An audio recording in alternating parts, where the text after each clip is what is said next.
पापा पापा शब्द सुनकर रितेश के पैर ठिठक गए। मुस्कुरा कर रितेश सलोनी को गोद में उठाकर प्यार करने लगा और सलोनी से खेलने लगा। सलोनी ने फिर से पापा कहा। रितेश पूरे दिन की थकान भूल गया और सलोनी के साथ खेलने लगा और रितेश की गोद में सलोनी किलकारी मारकर हंसने लगी। सलोनी 1 वर्ष की चुलबुली लड़की, बोलना अभी आरंभ ही किया है, 2-4 शब्द ही बोलती है।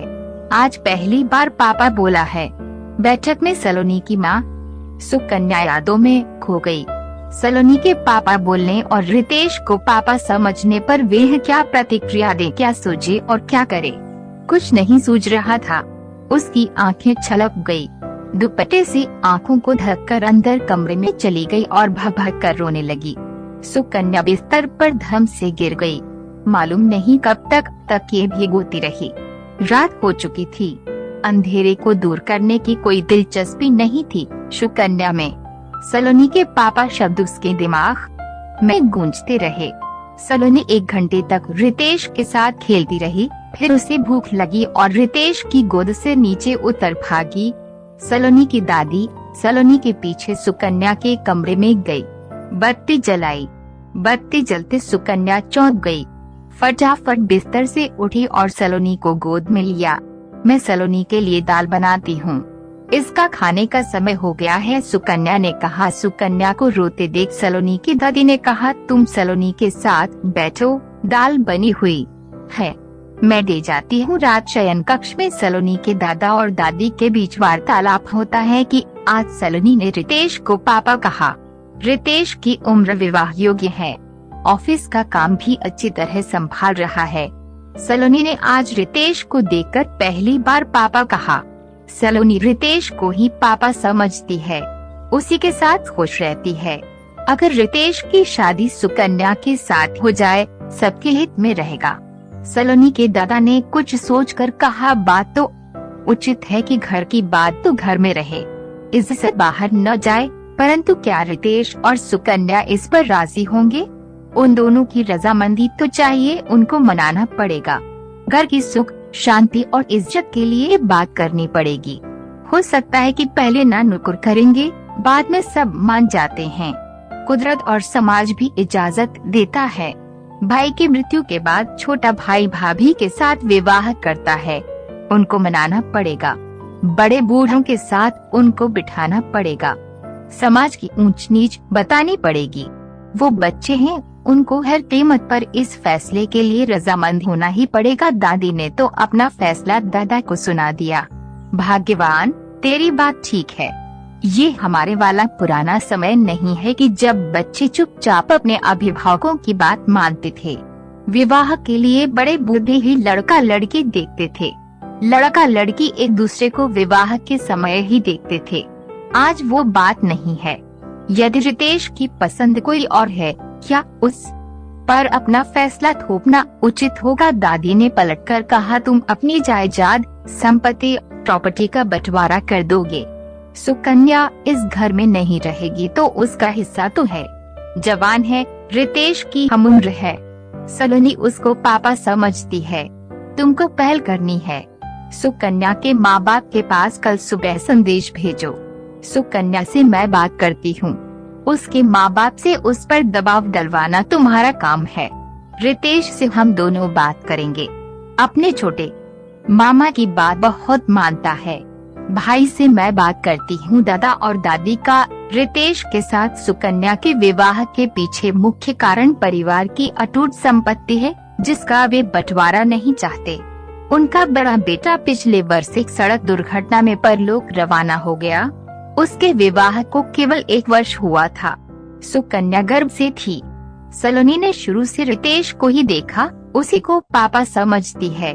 हम उम्र रितेश और सुकन्या के विवाह में उनको कोई आपत्ति नहीं नजर आई। धर्म और समाज ने ऐसे विवाह को मान्यता दे रखी है। रितेश और रानी कॉलेज से ही एक दूसरे के नजदीक थे। नजदीकियां प्यार में बदल चुकी थी। दोनों अपने परिवार से विवाह की अनुमति मांगते, तभी रितेश के भाई के निधन के कारण शोकाकुल वातावरण में बात नहीं हो सकी। बरसी के बाद ही कुछ हो सकता है। पिछले महीने बरसी भी हो गई। इधर रितेश के माँ बाप रितेश और सुकन्या के विवाह पर चर्चा कर रहे थे और उसी रात उसी समय रितेश और रानी भी अपने विवाह के लिए सपने देख रहे थे। अपने परिवारों से अनुमति लेने की बात कर रहे थे। सपने तो सपने ही होते हैं, हर कोई देखता है, लेकिन साकार तो किसी विरले के ही होते हैं। हाथ की लकीरें कुछ जुदा होती हैं, सपनों से मिलाप नहीं होता। नदी के दो किनारे होते हैं, सपने और हकीकत जो साथ साथ चलते हैं पूरी उम्र, परंतु एक नहीं होते। दूर से देखते रहते हैं जुदा जुदा। हसरत मिलने की सपने में उत्पन्न होती है और हकीकत में छिन्न भिन्न हो जाती है। फिर भी सपने देखते हैं, कुछ खुद को भी एहसास होता है सपना हकीकत में परिवर्तित नहीं होगा। देखकर दिल खुश हो जाता है और दिमाग तरोताजा। यही सपने जिंदगी के कठिन रास्तों पर चलने की प्रेरणा देते हैं। चलते चलते सपने देखते जाते हैं। कुछ ऐसा ही रितेश और रानी सोच रहे थे। अगली सुबह का सबको इंतजार था। रितेश से पहले उसके माँ बाप बिस्तर छोड़ काम में जुट चुके थे। रितेश का छोटा मामा तड़के ही बहन बहनोई की सेवा में हाजिर था। दादी ने रात सोने से पहले ही छोटे भाई को फोन कर दिया था। सुबह चाय की चुस्कियों में भाई को समझा दिया कि ये विवाह उनके लिए कितना महत्वपूर्ण है। घर की संपत्ति और इज्जत किसी भी हालात में दहलीज पार नहीं जानी चाहिए। समय की नजाकत देखते हुए छोटे मामा फटाफट सुकन्या के मायके पहुंच गए। सुबह सुबह बिना कोई इत्तला के अचानक छोटे मामा को देख सुकन्या के माँ बाप सोच में आ गए। झट से नाश्ते के इंतजाम में जुटे तो छोटे मामा ने बिना किसी औपचारिकता के सुकन्या और रितेश के विवाह का प्रस्ताव रखा। कुछ चुप्पी के पश्चात उन्होंने छोटे मामा से पूछा कि क्या सुकन्या से बात की। पहले तो आपकी रजामंदी होनी चाहिए, फिर सुकन्या से बात आप कीजिए। वक्त का तकाजा है। आप सुकन्या की उम्र देखो, मात्र 25 में विधवा, पूरी जिंदगी है, 1 वर्ष की बच्ची है, कुछ जिस्मानी जरूरतें होती है, प्रकृति के नियम है जिनको दबाना कुदरत के विरुद्ध है। हमारे समाज में एक विधवा का दूसरा विवाह आज भी लगभग असंभव है। अमेरिका, यूरोप की बात और है, परंतु हमारा समाज, हमारी मान्यताएं भिन्न हैं। इन सब को ध्यान में रखकर जवान विधवा भाभी के साथ कुंवारी देवर के विवाह की प्रथा है। हमारे परिवार को कोई आपत्ति नहीं है, आपको भी नहीं हो सकती, मुझे ऐसा प्रतीत होता है। सुकन्या की रजामंदी आप लीजिए, लेकिन उसको समझाना आपका कर्तव्य है। छोटे मामा के कथन में आदेश था। चलते चलते छोटे मामा ने कहा कि इस शुभ कार्य में विलंब नहीं होना चाहिए। यदि संभव हो तो मेरे साथ चलिए और लगे हाथ सुकन्या से भी बात कर लीजिए। छोटे मामा कोई समय नहीं देना चाहते थे जिससे कोई विघ्न पड़े। सुकन्या के माँ बाप कुछ सोचें, उससे पहले छोटे मामा ने कहा कार में बातें कर लेंगे। चलिए। शून्य भाव से सुकन्या के माँ बाप छोटे मामा के साथ कार में बैठ गए। सुकन्या के रितेश के साथ विवाह का प्रस्ताव उनको भी भाया। विधवा बेटी के पूर्ण विवाह में अड़चन आ सकती है। आज तो उसके सास ससुर खुद विवाह को राजी हैं। यदि वे प्रस्ताव ठुकरा देते हैं तब हो सकता है कि उसको मायके जाने को कह दे। सुकन्या के भाई बहन क्या पूरी जिंदगी उसका साथ दे सकेंगे? कार में बैठे सुकन्या के माँ बाप इस निर्णय पर पहुँच गए कि सुकन्या के सुखमय भविष्य के लिए सुकन्या और रितेश के विवाह का प्रस्ताव स्वीकार कर लिया जाए। सुकन्या के घर पहुंचकर उसके सास ससुर से औपचारिकता पूर्ण बात हुई। सुकन्या की माँ सुकन्या से बात करने उसके कमरे में चली गई और पिता रितेश के पिता से बातचीत करते रहे। सुकन्या प्रस्ताव सुनकर असमंजस में पड़ गई कि क्या उत्तर दे। आखिर बेटी सलोनी की खातिर उसने हाँ कर दी। मात्र 25 की उम्र में विधवा होना किसी श्राप से कम नहीं है। पिता की कमी सलोनी को रहेगी। उसके सास ससुर के बाद रितेश और उसका परिवार क्या उसको घर में मान सम्मान देगा? उसकी घर में क्या हैसियत होगी? क्या दूध में मक्खी की तरह उसको निकाल दिया जाएगा? उसकी इस घर में और अपने घर में क्या स्थिति होगी? उसकी अपनी जरूरतें क्या सारी जिंदगी मन मारकर बितानी पड़ेगी? अनिश्चित भविष्य से अच्छा इस विवाह के प्रस्ताव को कबूल करना ही ठीक रहेगा। जब दोनों परिवार इस मिलन को स्वीकृति दे रहे हैं, तब उसको इस रिश्ते में बंध जाना चाहिए। हालांकि उसने कभी रितेश को पति के स्थान पर नहीं देखा। प्रकृति और समय के आगे चाहे अनचाहे कभी उन कार्यों को पूरी उम्र करना पड़ता है और रिश्तों को निभाना पड़ता है। शुरुआत भले अनचाहे हो, कुछ समय बाद रिश्तों की गहराई में डूब जाता है। हर गम को भूलकर नए रिश्ते बनाता चला जाता है और समर्पण के साथ निभाता जाता है। मानव प्रवृत्ति को खुद मानव नहीं जान सका है। दोनों परिवारों ने रितेश और सुकन्या के रिश्ते को मान्यता दे दी। रितेश जब नाश्ते के लिए अपने कमरे से निकलकर बैठक में आया तो छोटे मामा सोफे पर बैठे चाय की चुस्कियों के साथ अखबार पढ़ रहे थे। मामा कब आए कहता हुआ रितेश अपने प्रिय मामा के बगल में बैठ गया। छोटा मामा और रितेश लगभग एक ही उम्र के हैं। सिर्फ 5 वर्ष का अंतर है दोनों की उम्र में। छोटे मामा सिर्फ 5 वर्ष बड़े हैं रितेश से, अतः दोनों में अच्छी और पक्की दोस्ती थी और एक दूसरे से घुले मिले थे। मुबारक हो रितेश, बहुत बहुत बधाई। बहुत क्या, लख लख बधाइयाँ कहते हुए छोटे मामा ने रितेश का हाथ पकड़कर जोर से हिलाया। किस बात की बधाई दे रहे हो? रितेश ने छोटे मामा के हाथ से अखबार लिया और सुर्खियाँ पढ़ने लगा। भाई तुम्हारी शादी की बधाई दे रहा हूँ मामा, मजाक करने के लिए सुबह और कोई नहीं मिला। मजाक नहीं, सही कह रहा हूँ। हमने तुम्हारी शादी पक्की कर दी है। शादी मेरी और मुझे नहीं मालूम। मामा मुझे खींचो मत लो, इसमें खींचने की बात नहीं है। सचमुच में हमने तुम्हारी शादी तय कर दी है। मेरे से बिना पूछे रितेश अभी भी छोटे मामा का मजाक ही समझ रहा था। तभी रितेश के माता पिता भी बैठक में आ गए और सुकन्या को नाश्ता लगाने को कहा। इससे पहले रितेश कुछ समझ सकता, उसके माता पिता दोनों एक साथ बोले, छोटे मामा तुमसे मजाक नहीं कर रहे थे, यही हमने सोचा है और दोनों परिवारों की रजामंदी भी इसी में है। हमने तुम्हारा विवाह सुकन्या के साथ तय किया है। सुकन्या सुनकर रितेश स्तब्ध रह गया। पर माँ, वो तो मेरी भाभी है और आपने मेरे से पूछा भी नहीं, रितेश ने विरोध जताते हुए कहा।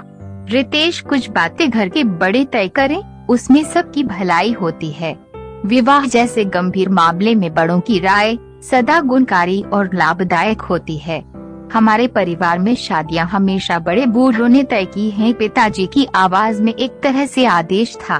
परंतु आजकल हर कोई अपनी पसंद से विवाह करता है, चाहे लड़का हो या लड़की, दोनों से पसंद पूछी जाती है। लव मैरिज में ही सबसे अधिक तलाक होते हैं, जहां माँ बाप शादी तय करते हैं, जोड़े निभाते हैं और पूरी जिंदगी का सफर मिलकर तय करते हैं। कहीं झगड़ा होता भी है तो बड़े बुद्धि मार्गदर्शन करते हैं और सुलह हो जाती है। लव मैरिज में जरा सी कटपट हुई नहीं, तलाक की नौबत हो जाती है। दोनों में सुलह कराने कोई बीच में नहीं पड़ता। पापा, मैं किसी और से प्यार करता हूँ और आपसे उसके बारे में बात करना चाहता हूँ। प्रेम शादी से पहले नहीं, बाद में होता है। जिसे तुम प्यार कहते हो वह सिर्फ आकर्षण होता है। मेरा और तुम्हारी माँ का प्रेम आज तक कायम है और हर रोज गाढ़ा होता है। तुम अपने चहेते छोटे मामा से पूछो कि क्या वो तुम्हारी छोटी मामी से प्यार नहीं करता है। छोटे मामा ने हमें हाँ मिलाई। रितेश, जीजा जी बिल्कुल ठीक कहते हैं। असली प्रेम क्या होता है, उसकी अनुभूति विवाह के बंधन में बंधने के बाद होती है। हर रोज एक नया और ताज़ा प्रेम। भांजे, जीजा जी की बात में दम है। जीजा जी की सुझाई थी तुम्हारी मामी, एकदम शुद्ध देसी घी है तेरी मामी। मामा, तुम भी पापा की हाँ में हाँ मिला रहे हो। मेरी तो सुनो, हमने सबके भले की सोचकर ही यह निर्णय लिया है। तुम और सुकन्या एक उम्र के हो, दोनों सुंदर हो और सलोनी तुम्हें अपना पिता समझती है, लेकिन मैं सुकन्या को भाभी की तरह देखता हूँ। रितेश ने रिश्ते को नकारने के लिए कहा। रितेश, तुम पत्नी की तरह देखो, सुकन्या अब तुम्हारी पत्नी है। बस शुभ मुहूर्त निकलवा कर तुम दोनों की शादी होनी है। तब तक समय है, पत्नी की तरह देखना आरंभ करो, क्योंकि यही हमारे परिवार के हित में है। हम बिल्कुल नहीं चाहते कि हमारी इज्जत और दौलत कहीं बाहर जाए। कभी कभी अपना जीवन परिवार के लिए कुर्बान करना पड़ता है। हर ख्वाहिश पूरी हो ये जरूरी नहीं। आज तुम किसी से शादी करना चाहते हो। यदि तुम्हारा भाई जीवित होता तब जरूर तुम्हारी चाहत संपूर्ण होती, परंतु अब हालात कुछ जुदा है। अपना नहीं परिवार का सोचना है तुम्हें, रितेश के माँ बाप ने अंतिम शब्द कह दिए। रितेश मजबूर हो गया, वो गुमसुम रहने लगा। माता पिता समझते थे कि एक बार शादी हो गई तब धीरे धीरे समय के साथ सब ठीक हो जाएगा। शादी की तैयारियां शुरू हो गई। रितेश का मन किसी भी काम में नहीं लग रहा था। उसके दिल दिमाग में रानी बसी हुई थी। कैसे उसके स्थान पर भाभी सुकन्या को बिठाए। रानी को भूलना आसान नहीं था। रानी से एक दो बार मिला। रानी कहती रही, रितेश सुनता रहा। घर छोड़कर रानी के साथ भागकर अगल दुनिया बसाने का ख्याल आया, परंतु रानी ने समर्थन नहीं दिया। जब हमने प्यार किया है तो डरे क्यों? सबके साथ सबके सामने विवाह के बंधन में बंधेंगे। पूरी जिंदगी भगोड़ा नहीं बनना। रानी घर छोड़कर भागकर शादी करने के पक्ष में नहीं थी। रितेश मेरे परिवार की इज्जत और प्रतिष्ठा है। मैं भागकर अपने परिवार की मान, प्रतिष्ठा और इज्जत पर बटा नहीं लगाऊंगी। रानी उसके साथ भागने को तैयार नहीं थी। रितेश के माता पिता सुकन्या के साथ विवाह को आतुर थे। वे रानी को बहू बनाने को तैयार नहीं थे। उनकी अपनी मजबूरी थी। रानी का साथ न मिलने पर मजबूर रितेश भाभी सुकन्या के साथ पवित्र अग्नि के समक्ष 7 फेरे लेकर विवाहित हो गया। 7 फेरे और 7 वचन सुकन्या के साथ ले रहा था, लेकिन उसकी आंखों के आगे रानी का खूबसूरत चेहरा आ रहा था। उसे ऐसा एहसास हो रहा था कि वह 7 फेरे सुकन्या के साथ नहीं बल्कि रानी के साथ ले रहा है। वास्तविकता कुछ जुदा थी। विधिवत रूप में उसने सुकन्या को पत्नी स्वीकार किया। घर में सभी प्रसन्न थे कि घर की इज्जत घर में रही और व्यापार का भी बंटवारा नहीं हुआ। रितेश के माता पिता और छोटे मामा सबसे अधिक प्रसन्न थे। रितेश का मन कहीं और तन कहीं। वो क्या कर रहा है उसे खुद एहसास नहीं। बस जैसा परिवार चाह रहा था करता रहा। एक रानी का आसरा था, वो भी साथ निभाने को तैयार नहीं हुई, लेकिन मन मस्तिष्क से भूल जाना भी इतना आसान नहीं था और जो जीवन संगिनी बनी उसे दिल में बसाना आसान नहीं था। रात कमरे में रितेश पंखे को टकटकी लगा कर देख रहा था। उसका मन भी विचलित हो गया कि रितेश के मन में आज भी रानी बसी है। क्या उसकी शादी महज औपचारिकता है? तन जुड़ गया है। मन में क्या है? क्या रानी के साथ मन का रिश्ता है? एक सफल वैवाहिक जीवन में तन और मन दोनों का जुड़ना जरूरी है। मन कब जुड़ेगा?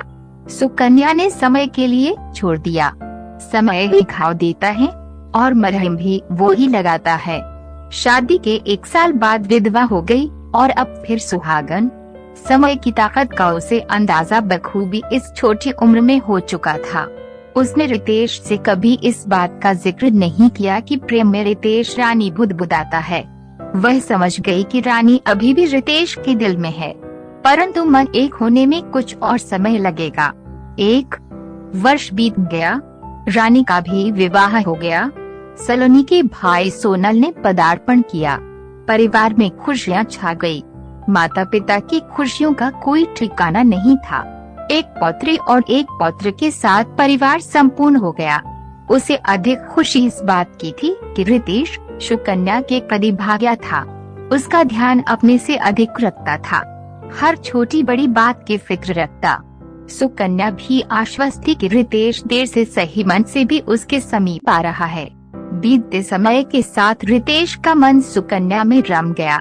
दोनों के मन भी जुड़ गए। सुकन्या ने कभी रितेश से रानी का जिक्र नहीं किया। अपने दाम्पत्य जीवन और गृहस्थी में कोई विघ्न नहीं लाना चाहती थी। अब उसने रानी कहना भी छोड़ दिया था। विवाह के पहले साल कई बार प्रेम में रानी शब्द रितेश ने बुदबुदाया, परंतु रानी के भी विवाह के बाद रितेश को रानी से कभी मिलने की उम्मीद समाप्त हो गई थी और मन भी सुकन्या के साथ जुड़ गया। विवाह के बाद विचलित मन के कारण रितेश सुकन्या के साथ हनीमून नहीं गया। फिर अगले वर्ष पुत्र सोनल के जन्म के कारण वर्ष बीतते गए। इन 5 वर्षों में छोटे बच्चों के कारण कभी घूमने नहीं निकले। पहले रितेश की मनोदशा और फिर कभी छोटे बच्चों के कारण या फिर काम की व्यस्तता। आज 5 साल बाद रितेश ने सुकन्या के साथ हिल स्टेशन घूमने का प्रोग्राम बनाया। सुकन्या खुशी से झूम उठी कि उसकी तपस्या और मौन रहने का फल मिल रहा है।